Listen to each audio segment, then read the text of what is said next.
توڑتے ہیں جنازہ کے بعد نماز پڑھیں، اس کی کیا حکم ہے یہ شریعت میں، یا کیا اس میں مصلیحت ہے؟ یہ وضو، یہ معاف کیجیے گا، نماز جنازہ میں نماز ادا کرنے کے بعد وضو توڑتے ہیں، اس کا معاف کیجیے گا اصل میں وہ جو ہے صفحے اگر ٹوٹ جائیں یا توڑنی ہے تو یہ کیا شرعی حکم ہے، کیا ہے؟ سوال کیا بھائی نے. یاد رکھیے یہ کوئی لازم شرعی حکم نہیں ہے، بلکہ یہ بہتر ہے. اور بہتر اس وجہ سے ہے کہ جب نماز مکمل ہو چکی تو اگر لوگ اکٹھے کھڑے رہیں گے تو شبہ ہوگا کہ شاید ابھی نماز باقی ہے، کیونکہ بعد میں آنے والے لوگ آئیں گے، یعنی جن کی تکبیریں کچھ رہ گئی ہیں وہ سوچیں گے شاید ابھی پوری نہیں ہوئی، تو شبہ کسی طرح کا ہو سکتا ہے. تو اس لیے اس کو توڑنے کا حکم دیا تاکہ جدا جدا ہو جائیں اور پتہ چل جائے کہ نماز پوری ہو چکی ہے. یہ تاکید کے لیے ہے، کریں تو ٹھیک ہے، نہیں کریں تو اس میں کوئی حرج کی بات نہیں ہے، نماز بہرحال ہو جائے گی.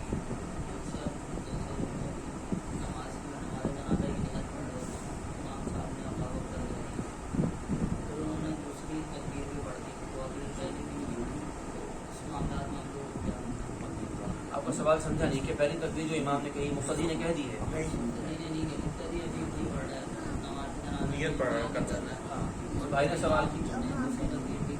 بھائی نے سوال کیا کہ اگر مقتدی پیچھے ابھی نماز جنازہ کی نیت کر رہا تھا اور امام تک پہلی تکبیر کہہ چکا تھا اور اس کی نیت کرتے کرتے امام نے دوسری تکبیر بھی کہہ دی، تو اب یہ مقتدی کیا کرے؟ یہ اپنی تکبیر کو لوٹائے گا. ایک شرعی مسئلہ ہے، یاد رکھیے ایک رول ہے کہ جب بھی تکبیر نماز جنازہ کی تکبیر مقتدی سے چھوٹ جائے تو وہ بعد میں اپنی تکبیریں پوری کر کے سلام پھیرے گا، کیونکہ تکبیریں چاروں کی چاروں فرض ہیں، یہ پورا ایک مکمل فرض ہے چاروں کی چاروں. اگر ایک بھی اس نے تکبیر نہ کی اس کی نماز جنازہ باطل اور ضائع ہو جائے گی، دوبارہ پڑھ نہیں سکتا کیونکہ ولی نہیں ہوگا. اگر ولی ہے تو ایک الگ بات ہے. تو اگر اس کی کوئی تکبیر چھوٹ گئی ہے تو وہ تکبیر پڑھے، اس کو پورا کرے، چوتھی پڑھ کے پھر سلام پھیرے گا.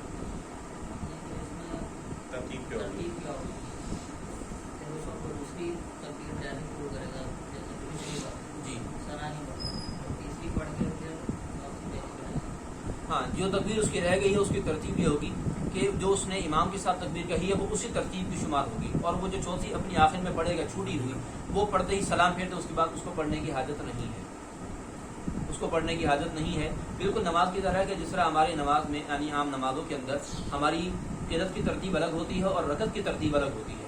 اب وہ جو چوتھی تکبیر کہے گا تو اصل ترتیب کیا تھی کہ چوتھی تکبیر کے بعد سلام پھیرا جاتا ہے، لیکن چونکہ اصل تکبیر رہ گئی تھی، یہ تھی اس کی ترتیب کے اعتبار سے پہلی، لیکن اب نماز کے ختم ہونے کے بعد وہ اس کی چوتھی بن جائے گی، لہٰذا اب وہ چوتھی تکبیر کے بعد الگ سے ثنا نہ پڑے بلکہ فوراً سلام پھیرے. یہ شرعی حیثیت ہے، نماز کے لیے ضروری ہے ارادہ کے لیے کہ اس کی میت کا جو چہرہ ہے وہ قبلہ رخ رکھا جائے اور اس کو دفناتے وقت اس کا چہرہ قبلہ رخ بھی ہونا چاہیے، یہ سنت ہے. جی، میت اور امامہ باندھنا دراصل جائز ہے، بنیادی طور پر جائز ہے. کرنا چاہیں کر سکتے ہیں، نہ کرنا چاہیں نہ کریں، کوئی حرج کی بات نہیں ہے، جائز ہے، بنیادی طور پر جائز ہے.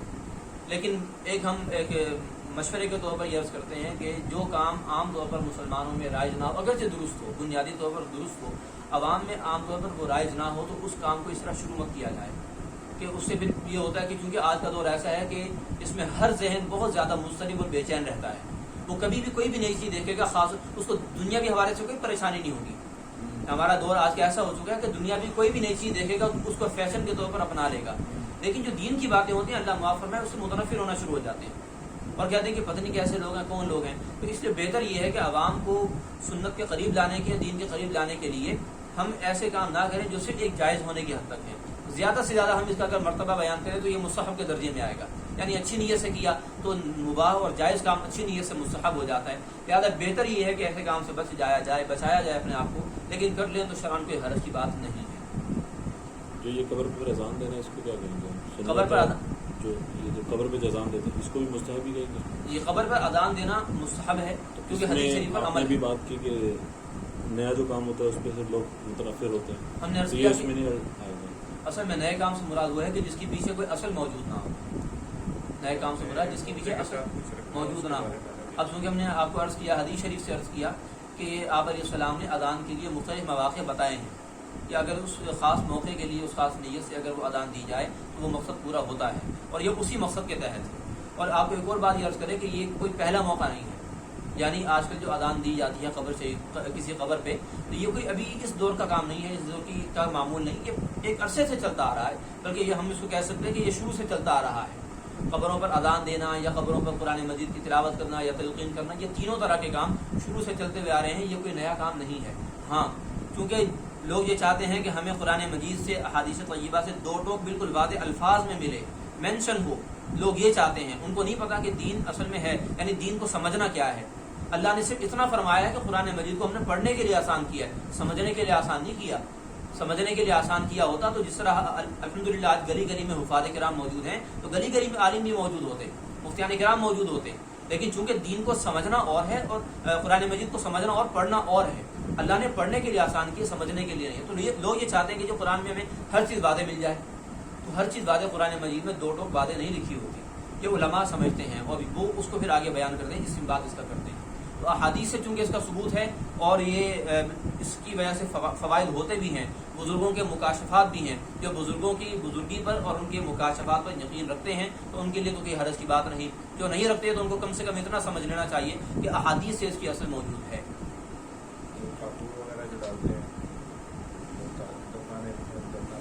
جی جی گھر کے غلام وغیرہ، ہاں، میت کو کفناتے وقت یعنی کفن پہناتے وقت جو خوشبو لگائی جاتی ہے، کافور وغیرہ، یہ بھی لگائی جا سکتی ہے.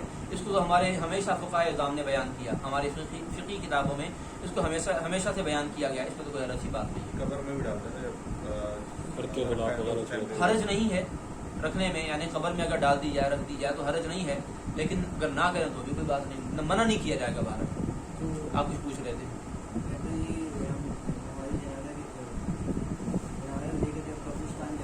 جی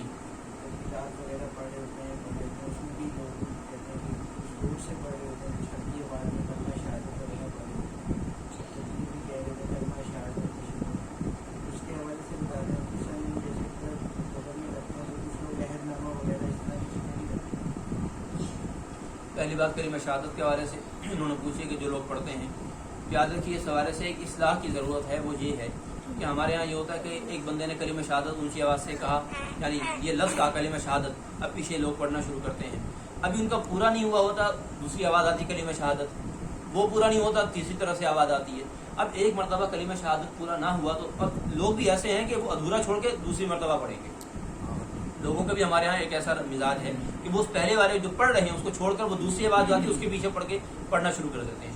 تو ایسا نہیں کرنا چاہیے.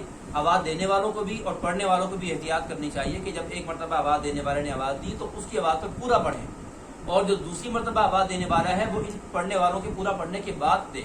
اور یہ بھی ضروری نہیں کہ باقاعدہ وہ آواز بلند کریں ہی کریں.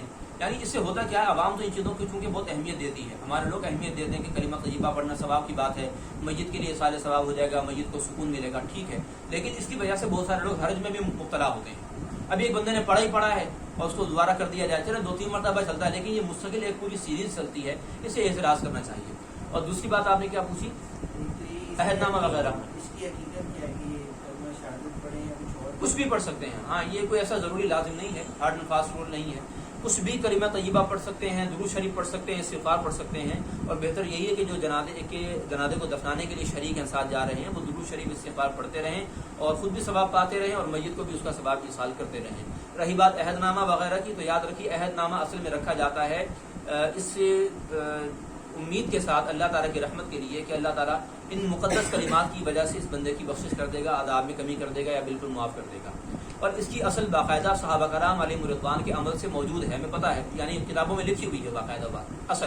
اصل یہ ہے کہ جب حضرت امیر معاویہ رضی اللہ عنہ کا وصال ہونے لگا تو ان کے پاس آپ علیہ الصلوۃ والسلام کے تراشے ہوئے کچھ ناخن مبارک تھے، اور انہوں نے یہ وصیت فرمائی تھی کہ میرے مرنے کے بعد جب میں دفنایا جاؤں تو ان کو میرے ساتھ رکھا جائے کہ اللہ تعالیٰ اس کی وجہ سے میری بخشش فرما دے. یہ باقاعدہ صحابہ کرام علیہم رضوان کے عمل سے ثابت ہے، تو اس میں شرعاً کوئی حرج کی بات نہیں ہے. تو عہد نامہ ہی کیا، کوئی اور ایسی چیز رکھ دی جائے تو اس سے اللہ تعالیٰ کی رحمت کی امید ہوتی ہے کہ اللہ تعالیٰ اس کو معاف کرے گا، اس کے گناہوں کی بخشش کر دے گا. شرعاً ایسا کرنے میں کوئی حرج کی بات نہیں ہے. لیکن اگر یہ خطرہ ہو، اچھا بعض جگہوں پہ جیسے زمین بہت نرم ہوتی ہے یا بارشیں بہت زیادہ ہوتی ہیں تو خطرہ ہوتا ہے کہ یہ زمین بالکل گر جائے گی، دب جائے گی، تو وہاں پر خطرہ ہوتا ہے کہ کوئی بے حرمتی اس کی نہ ہو، مٹی میں خراب نہ ہو جائے. تو اگر وہاں نہ رکھے تو پھر زیادہ بہتر ہے، لیکن رکھ لینے میں شرعاً کوئی حرج کی بات نہیں ہے اگر اس کو سیفٹی کے ساتھ رکھا جائے. اور کوئی بات پوچھ رہے تھے؟